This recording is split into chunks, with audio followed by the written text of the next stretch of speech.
Assalamualaikum warahmatullahi wabarakatuh. Halo sahabat cerita kehidupan. Apa kabar kalian semua? Syukur alhamdulillah kita bisa berjumpa lagi di channel ini. Salawat dan salam selalu tetap tercurah kepada junjungan kita, Nabi besar Muhammad Sallallahu Alaihi Wasallam. Tidak lupa kami sampaikan salam sehat, salam sejahtera. Semoga kita semua tetap dalam lindungan Allah Subhanahu wa Ta'ala. Seperti biasa, kita akan berbagi kisah dari yang unik, menarik, sampai bikin nangis. Semoga bermanfaat.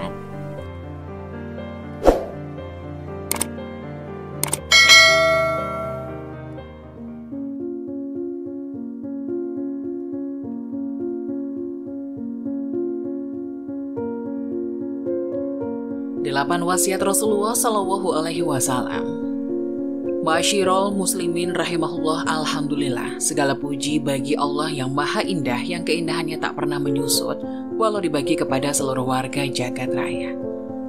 Keindahan inilah yang membuat manusia betah berada di dunia dan enggan meninggalkannya. Semoga kita semua senantiasa diberi kesadaran bahwa keindahan di dunia ini hanyalah sementara dan tidak menjadikannya sebagai orientasi dan tujuan dalam hidup ini.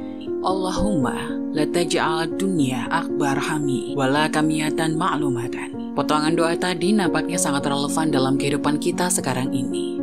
Doa pengharapan kepadanya agar senantiasa memberikan petunjuk kepada kita, supaya tidak menjadikan dunia seisinya sebagai cita-cita dalam kehidupan dan orientasi dalam ilmu pengetahuan. Karena cita-cita dan ilmu pengetahuan hendaknya digunakan untuk meniti jalan menuju kepadanya, bukan mengabdi kepada dunia. Namun realitas sungguh berbeda. Kehidupan di sekitar kita akhir-akhir ini menunjukkan arah yang berlawanan. Lihatlah, telah muncul istilah orang kaya baru di sekitar kita. Manusia-manusia luar biasa yang dengan bersusah payah dan penuh perjuangan sampai pada taraf hidup yang menakjubkan. Mereka telah meninggalkan garis kemiskinan untuk beranjak pada tingkat kehidupan dengan penuh kemewahan. Video ini tidak untuk membincang mereka atau menyirami penyakit hasut dalam hati, sehingga menjadi lebih subur, namun hendak mengingatkan bagaimanakah sebaiknya kita menyikapi perubahan itu. Karena dunia dan seisinya adalah cobaan bagi manusia. Di suatu hari, Rasulullah Shallallahu Alaihi Wasallam berbincang dengan hangat bersama Abu Dzar Al-Ghifari. Hingga pada suatu saat, Al-Ghifari berkata kepada Nabi Shallallahu Alaihi Wasallam, "Ya Rasulullah, berwasiatlah kepadaku." Beliau bersabda, "Aku wasiatkan kepadamu untuk bertakwa kepada Allah, karena ia adalah pokok segala urusan." Memang benar, takwa adalah pangkal segalanya. Namun takwa itu bagaikan konsep teoritis yang harus diterjemahkan biar mudah untuk diraih. Bagi kaum awam, takwa itu cukup sulit untuk diaplikasikan dalam kehidupan. Bagaimana cara mengikat hati dalam ketakwaan kepada Allah Subhanahu wa Ta'ala, sedangkan hati kita sering tersangkut dalam kepentingan-kepentingan duniawi. Bagaimanakah caranya? Rasulullah tidak menerangkan tentang hal ini. Abu Dzar pun tidak menanyakannya. Mungkin bagi dia takwa adalah perkara yang jelas. Namun marilah kita ikuti percakapan beliau selanjutnya. Lalu Abu Dzar pun kembali bertanya kepada Rasulullah, "Ya Rasulullah, tambahkanlah wasiat apa lagi yang penting setelah takwa?" Rasulullah Shallallahu Alaihi Wasallam menjawab, "Hendaklah engkau senantiasa membaca Al-Quran dan berzikir kepada Allah Azza wa Jalla, karena hal itu merupakan cahaya bagimu di bumi dan simpananmu di langit." Keduanya bagaikan deposito bagi diri kita. Bunganya dapat dipergunakan untuk menerangi perjalanan kita di dunia, sedangkan tabungannya adalah kekayaan yang dapat mengamankan kehidupan di akhirat nanti. Abu Dzar merasa masih ada hal lain yang hendak disampaikan Nabi Muhammad SAW. Ia pun berkata meminta, "Ya Rasulullah, tambahkanlah." Rasulullah menjawab, "Janganlah engkau banyak tertawa, karena banyak tawa itu akan mematikan hati dan menghilangkan cahaya wajah." Tertawa adalah hal yang kelihatan sangat sepele, tetapi Rasulullah Shallallahu Alaihi Wasallam melihat itu sebagai sesuatu yang memiliki dampak psikologis dalam jiwa manusia.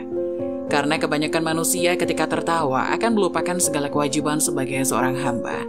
Hal ini berbeda dengan model tertawa Rasulullah Shallallahu Alaihi Wasallam seperti yang diterangkan dalam sebuah hadis Abdullah bin Harits yang mengatakan, tertawanya Rasulullah Shallallahu Alaihi Wasallam hanya sekedar senyum.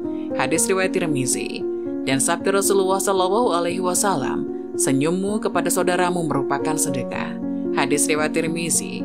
Kalau demikian, apa maksud status televisi berbondong-bondong menghadirkan acara humor, lawak ataupun dagelan? Bukankah itu sama artinya sebuah usaha pembodohan? Ataukah hanya sekedar relaksasi dari kejenuhan hidup ini? Entahlah, Yang jelas Rasulullah telah berwasiat demikian. Saya rasa kepercayaan kita kepada Nabi Muhammad SAW jauh mengatasi daripada berbagai produser acara di televisi. Sebagai muslim yang penuh kehati-hatian dan ingin tahu, Abu Dzar pun melanjutkan pertanyaannya kembali. Lalu apalagi ya Rasulullah? Rasulullah pun menjawab, hendaklah engkau pergi berjihad, karena jihad adalah kependetaan umatku. Bagaimana maksud jihad sebagai kependetaan? Bukankah jihad itu kepahlawanan? Inilah yang perlu pemahaman mendalam. Kalimat ini sangat padu dengan apa yang pernah disabdakan oleh Rasulullah SAW, bahwa jihad terbesar adalah melawan hawa nafsu. Kita baru saja kembali dari jihad kecil menuju jihad yang besar. Para sahabat bertanya, apa jihad besar itu? Nabi SAW menjawab, jihad al-qalbi atau jihad hati. Di dalam riwayat lain disebutkan jihad al-nafs. Lihat Kanz al-Ummal Juz 4 nomor 616, Hasiyah al-Bajuri Juz 2 nomor 265. Masih ada lagi selain itu, karena Abu Dzar kembali meminta. Lagi ya Rasulullah. Rasul pun menjawab, cintailah orang-orang miskin dan bergaulah dengan mereka. Jikalau keempat hal yang telah lalu seolah sangat bersifat pribadi, maka kali ini mencintai dan menggauli orang miskin membuktikan adanya unsur sosialis yang tinggi dalam ajaran Rasulullah SAW. Mencintai dan bergaul dengan orang miskin merupakan manifestasi dari kemanusiaan seorang manusia. Dari berbagai ayat dalam Al-Quran, kesemuanya menunjukkan bahwa hubungan itu selalu dihiasi dengan pemberian dan pembagian. Sebagaimana dalam surat An-Nisa ayat 36, dan berbuat baiklah kepada dua orang ibu bapak, karib kerabat, anak-anak yatim, orang-orang miskin, tetangga yang dekat dan tetangga yang jauh, dan teman sejawat, Ibnu Sabil dan hamba sahayamu. Lalu Abu Dzar meminta lagi kepada Rasulullah SAW dengan berkata, tambahilah lagi. Rasulullah SAW menjawab, katakanlah yang benar walaupun pahit akibatnya. Kulil haqqo walau kana muron. Karena memang kebenaran bagi sebagian keadaan adalah kepahitan itu sendiri. Inilah yang sedang terjadi di sekitar kita kali ini. Ketika kebohongan sudah mengurat nadi, seolah kebenaran enggan menunjukkan diri. Bukan karena malu atau terdesak dengan kebohongan, namun karena keduanya tak mungkin ada berdampingan dengan bersamaan. Abu Dzar masih saja bertanya dan meminta, tambahkanlah lagi untukku.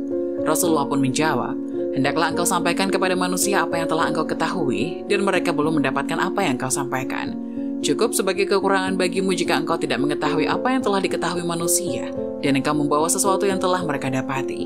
Kemudian beliau memukulkan tangannya ke dadaku seraya berkata, wahai Abu Dzar, tidaklah ada orang yang berakal sebagaimana orang yang mau bertadabur. Tidak ada waro sebagaimana orang yang menahan diri.